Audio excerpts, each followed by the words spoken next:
ఈ వీడియోను మీకు సమర్పిస్తున్నవారు Godavari Krishna cooperative society limited.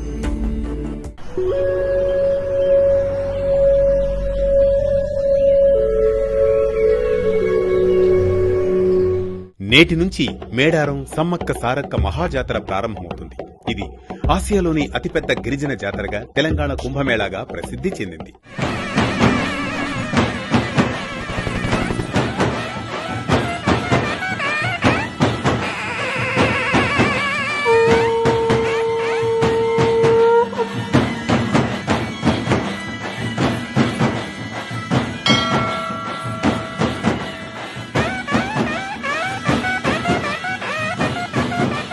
ఇక్కడ దేవతలుగా కొలిచే సమ్మక్క సారలమ్మ, గోవిందరాజు, పగిడిద్దరాజులకు ఎలాంటి విగ్రహాలు ఉండవు.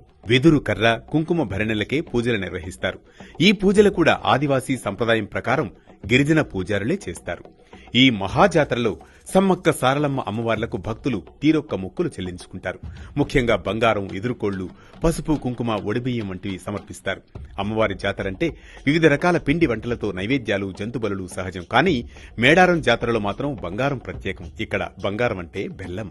అప్పట్లో మేడారం జాతరను కేవలం ఈ ప్రాంతంలో ఉన్న ఆదివాసీలు మాత్రమే జరుపుకునేవారు. బయట ప్రపంచానికి దూరంగా ఉండే ఆదివాసీలకు వివిధ రకాల నైవేద్యాల గురించి తెలియదు. వాళ్లు ఆహారంలో ప్రధానంగా భావించే బెల్లం, ఉప్పును కూడా ఇతర ప్రాంతాల నుంచి తెచ్చుకునేవారు.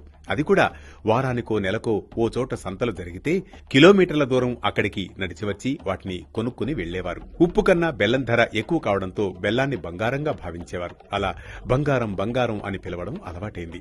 ఖరీదైందిగా భావించే బెల్లాన్నే అమ్మవార్లకు సమర్పించేవారు. అలా బెల్లాన్ని బంగారం అని పిలవడం, కోరిన కోరికలు నెరవేరితే మొక్కులు చెల్లించుకోవడంలో భాగంగా నిలువెత్తు బంగారం సమర్పించడం ఆనవాయితీగా వస్తోంది. మరో కథనం ప్రకారం ఎలాంటి రవాణా సౌకర్యాలు అందుబాటులో లేని రోజుల్లో కిలోమీటర్ల దూరం నడిచి వెళ్లేవారు.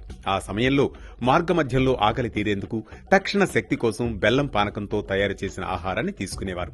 ఇది ఆరోగ్యకరమైన ఆహారం మాత్రమే కాదు, ఖరీదైన ఆహారం కూడా. అందుకే అంత విలువైన ఆహారాన్ని అమ్మవార్లకు పెట్టి మొక్కులు చెల్లించుకోవడం మొదలైందని కూడా చెబుతారు. ఏది ఏమైనప్పటికీ చాలా మంది భక్తులు తమ కోరికలు నెరవేరితే నిలువెత్తు బంగారం సమర్పిస్తామని సమ్మక్క సారలమ్మలకు మొక్కుతారు. అలా తమ కోరికలు నెరవేరిన వారు 2 ఏళ్లకోసారి జరిగే మహాజాతర సమయంలో నిలువెత్తు బంగారాన్ని అమ్మవార్లకు సమర్పించి జనాలకు పంచిపెడతారు. మంగళవారం నాడు ఉయ్యాలో, ఒంటి పొద్దుల ఉండి ఉయ్యాల, గురువారం నాడు ఉయ్యాలో, నీ బిడ్డ వస్తుంది ఉయ్యాల. మేడారంకు వచ్చే భక్తులు తొలుత జంపన్న వాగులో స్నానం చేసి అక్కడ కొబ్బరికాయలు కొడతారు.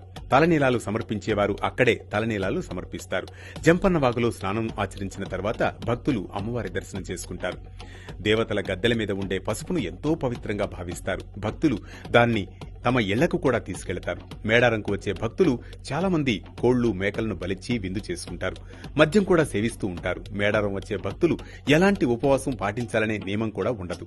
ఈ జాతరకు మహిళలు అన్ని సమయాల్లోనూ రావచ్చు. అంటూ ముట్టు అనే పదాలు కూడా ఇక్కడ వినిపించవు. ఇవి మేడారం జాతర విశేషాలు.